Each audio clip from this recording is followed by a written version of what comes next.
After my parents sold my childhood home for my sister's wedding, I bought a mansion. The gate was open slow enough that my father has time to say, "This can't be it," twice before the car even clears the hedge line. My mother is pressed forward in the passenger seat, fingers curled around the dashboard, staring at the long driveway like it might disappear if she blinks. In the back seat, my sister leans away from her husband so she can see past them, mascaraed eyes going wide as the house comes into view. The stone front, the ridiculous pillars I still kind of hate, the stupidly perfect lawn I don't even mow myself because there's a guy for that now. I'm standing on the front steps with my hands jammed into the pockets of a dress I definitely overthought, hearing my pulse in my ears and thinking, okay, Alex, this is it. No backing out. You invited them. You wanted this. My dad kills the engine, but doesn't move right away. Through the windshield, I see his eyes flick from the house to me and back like he's trying to fit both images into the same file, and his brain keeps rejecting it. Mom is the first to get out, of course. She adjusts her cardigan like she's going into church, then looks up along the front of the house, mouth opening and closing.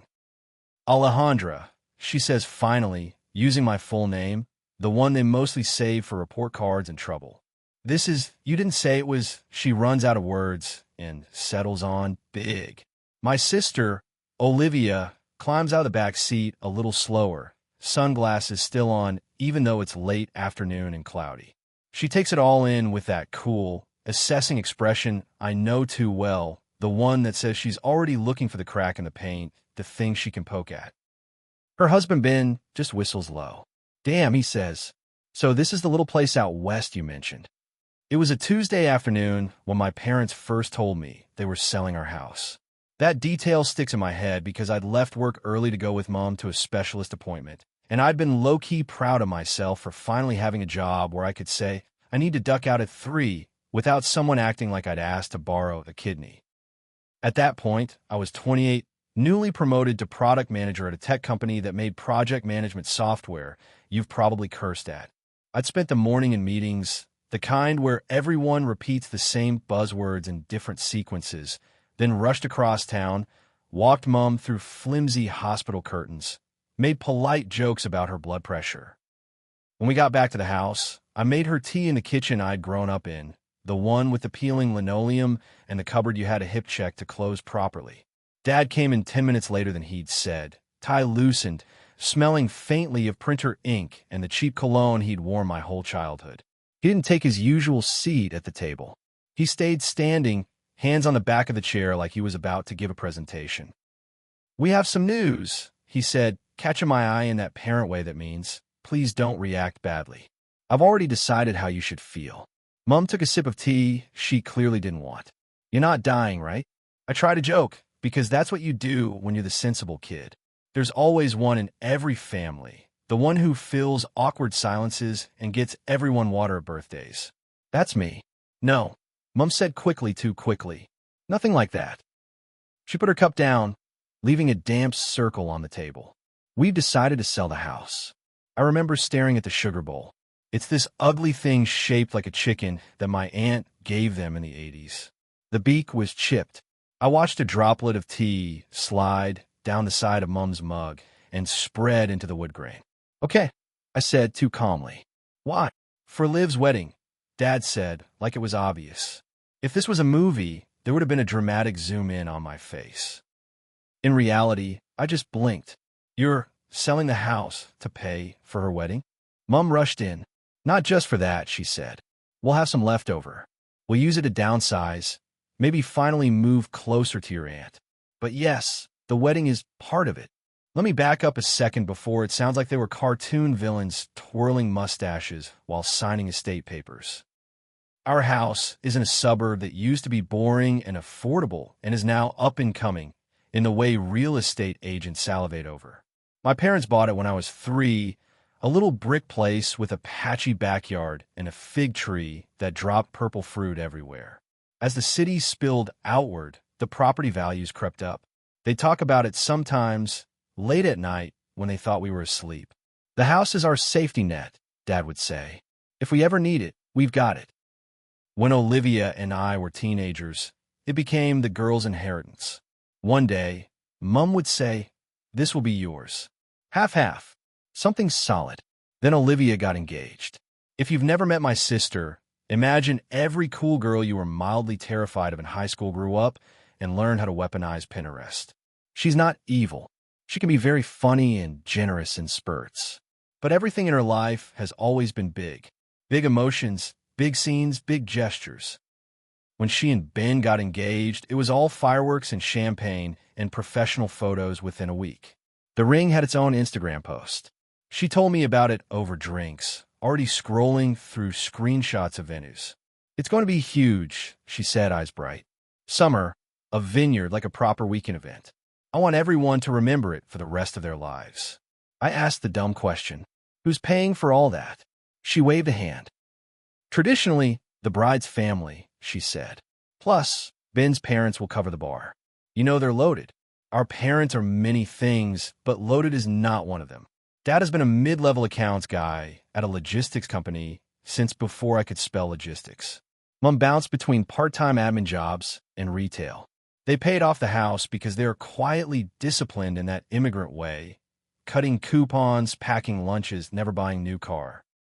There was not, as far as I knew, a secret wedding fund labeled Vineyard Extravaganza anywhere. "Have you talked to them about budget?" I asked. She rolled her eyes. "You're such a buzzkill, Alex. It'll be fine. They want this as much as I do." Turns out, wanting something and being able to afford it are two very different things. Back at the kitchen table, I felt like my insides had been replaced with static. "Why didn't you talk to me about this?" I asked my parents. "We are talking to you," Dad said, a little defensively.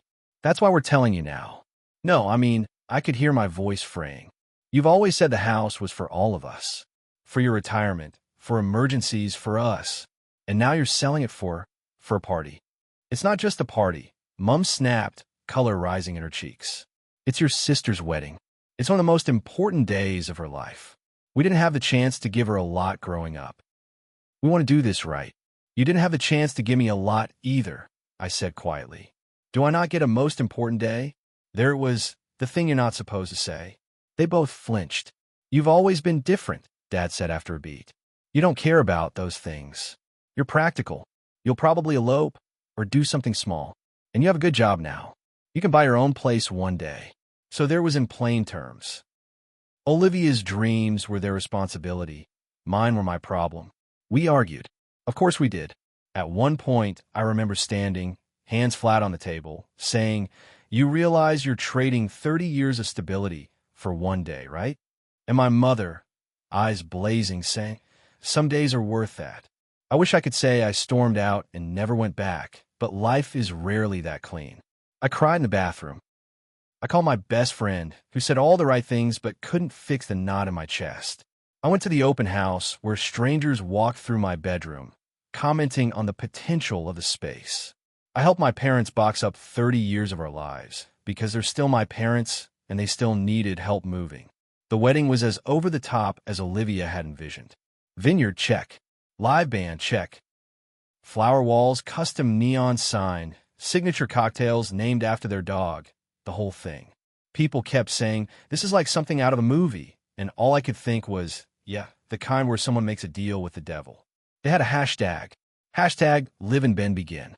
Mum wore a dress that cost more than my first car and cried happy tears all day. Dad beamed like he'd built the place himself. They never mentioned the word house. I want to be very clear. I am not against people having nice weddings. People spend money on all sorts of things that don't make sense to others.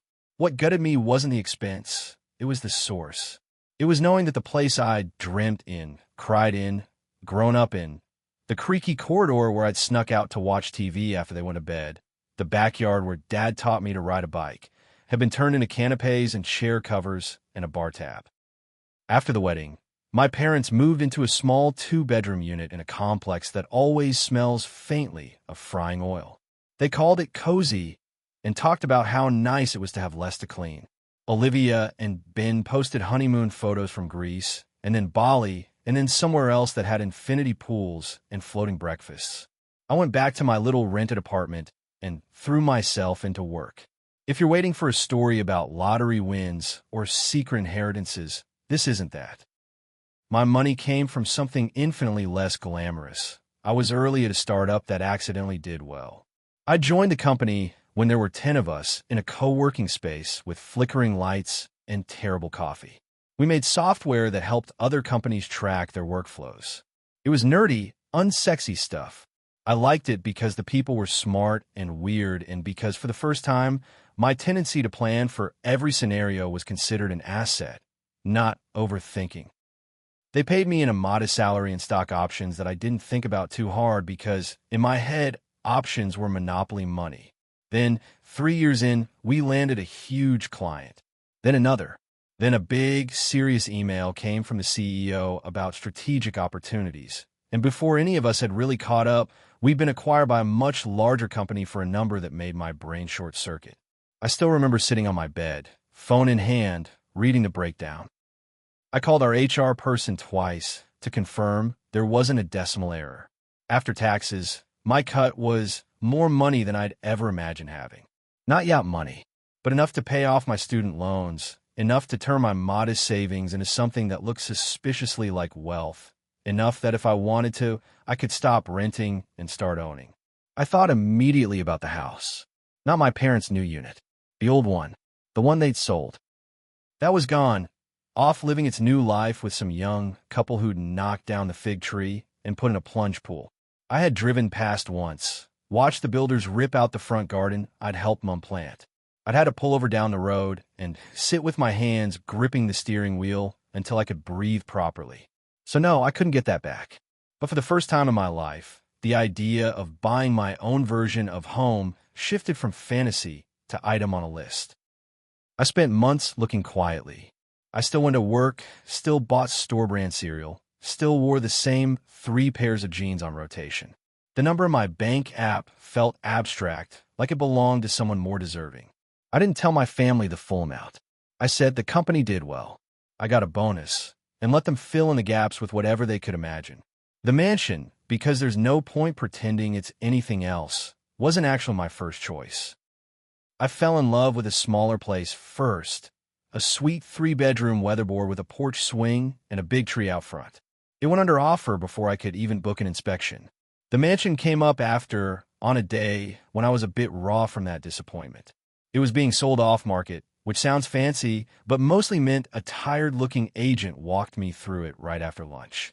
The owners are downsizing, she said, which is real estate code for they're cashing out. The place was ridiculous. High ceilings, marble floors in the entry, a staircase that looked like something from a music video. My practical brain ticked off all the things I didn't like. Too much to clean, too far from the train, absurdly showy. But then we got to the backyard. Beyond the terrace and pool and manicured hedges, there was a patch of actual ground. Not lawn rolled out like carpet, but real soil with space to plant things. For some reason, that was the moment something settled in me. I stood there, shoes sinking slightly into the grass, and thought I could make memories here. Not perform someone else's dream. Not hold my breath in someone else's corridor. Build something that was mine from scratch. I made an offer that afternoon. I felt both giddy and sick signing the contracts. I kept waiting for someone to say, "Sorry, we made a mistake. You're not the kind of person who gets to live somewhere like this." No one did. The money left my account in numbers so big they didn't feel like they belonged to the same currency as the rent I'd used to transfer. The keys I got at settlement felt heavy. I moved in slowly. At first, it was just me and a mattress in one of the smaller upstairs rooms. My old IKEA furniture looking comically tiny against the high ceilings. I wandered around in socks, getting lost on the way to the kitchen at night. It didn't feel like home, but it also didn't feel like a hotel. It felt like an opportunity. I told my parents I'd bought a place, but I deliberately underplayed it. "It's out west," I said. Bit of a fixer-upper, which wasn't entirely untrue. The previous owners had made some odd design choices that I fully intend to paint over when I stop being intimidated by the price of good paint. Mom was excited in the way you're excited for someone who finally did the thing you told them they'd do. "See," she said, "I told you you'd buy your own place one day." There was no mention of the house they'd sold. Dad asked about interest rates. Olivia made a non-committal noise and said, "Good for you," in that way she does when she thinks you're showing off. I didn't invite them over straight away, partly because I was still figuring out where to put my own stuff, partly because I needed time to work through my feelings to make sure this wasn't just a giant, expensive revenge fantasy. My therapist, yes, I got one, I'm a millennial cliché, said something that stuck with me. You can build a life that's beautiful and also admit that a small, petty part of you enjoys the symbolism. Both can be true. In the end, the reason I finally invited them was practical and stupidly mundane. My mom wanted to give me a box of dishes she didn't have space for. Bring them when you come over Sunday, I said. There was a pause. What do you mean, come over? She asked. I said, Heart doing something weird. Come see the house. I'll make lunch. Which is how we ended up with my parents' small sedan rolling up my very long driveway, my sister in the back, my stomach somewhere in my throat. Back on the front steps, I walk down as they get closer. Mom's eyes are shining now. Alejandra, she repeats. What is this? My house, I say. Welcome. Dad lets out a low whistle he clearly didn't mean to make audible. You weren't kidding about the commute, he says, because when he's overwhelmed, he defaults to practical comments. Doors this way, I say, because I need to keep moving or I'll start crying, and this is not a crying first impression kind of house. I lead them inside, trying to see it through their eyes. The echo in the foyer, the stupid chandelier, I still haven't replaced because I can't decide what I want instead, the way the light comes in through the big front windows. Olivia lingers on the threshold, sunglasses still on. You must be making more than you said, she remarks. I got lucky, I say. Right place, right time. The startup sold. We heard, Mum says. Your father told me you'd done well. But this... She trails off, gesturing. We do the tour. Kitchen, living room, the study I'm slowly turning into a library. They exclaim at the walk-in pantry. Mum runs her fingers along the countertops like she's checking for dust.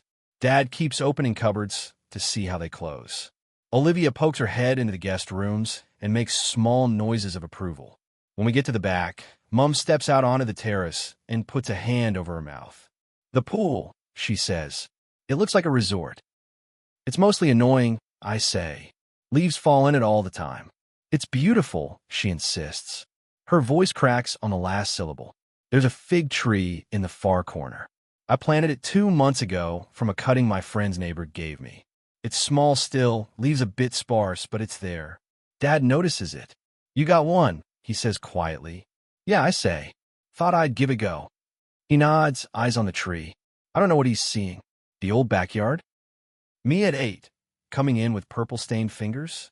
The ladder he fell off, once tried to prune branches? We eat lunch at the big table I bought secondhand because new ones seemed obscene. I made too much food because that's also muscle memory. Rice and roast chicken and salads, the kind of spread my mother used to make on Sundays. For a while, the conversation stays in the safe zone. Work, traffic, my cousin's baby, Olivia's eyebrow place. It's Ben, strangely, who breaks the pattern.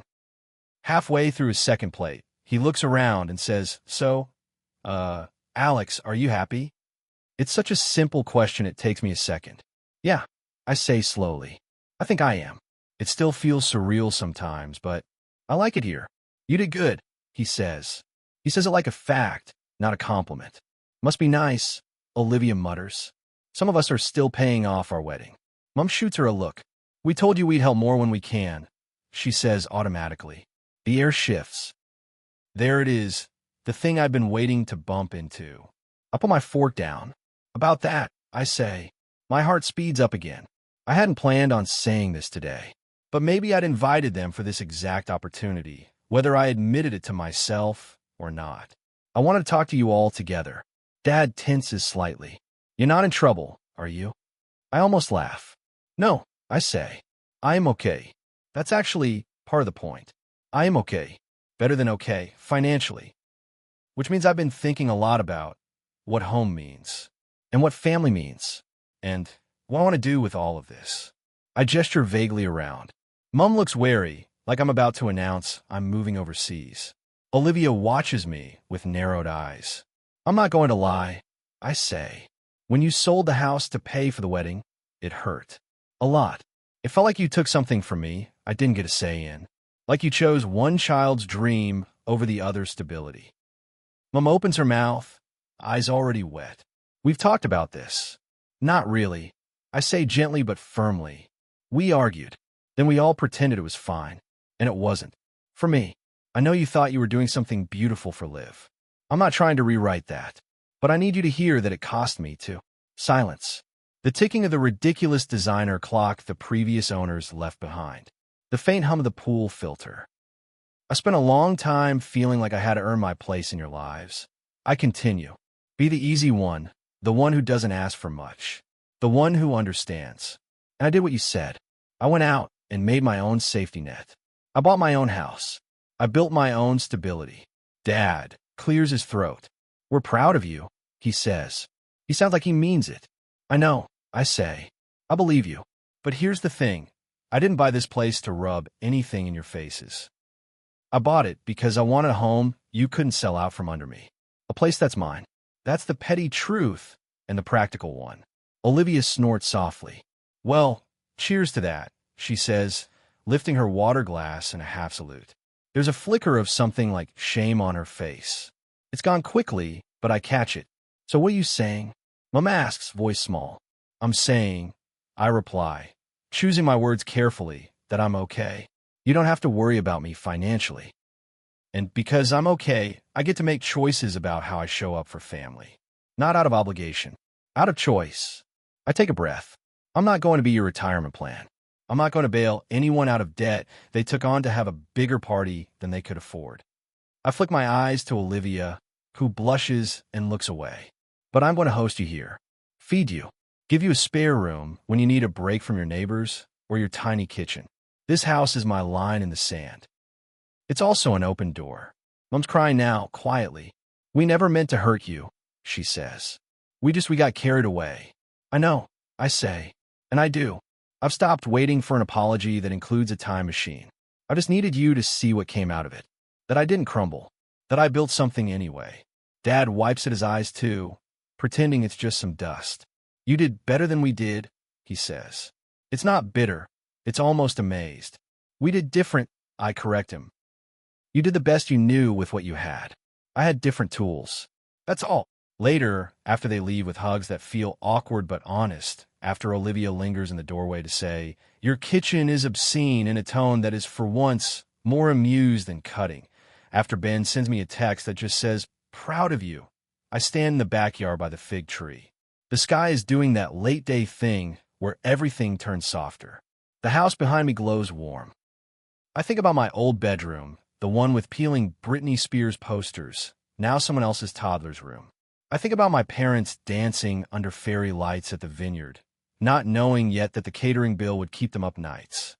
I think about the version of me who sat at their kitchen table on that Tuesday, trying to swallow the knowledge that the ground under her feet was about to be traded for flower walls. If I could talk to her, I'd tell her this.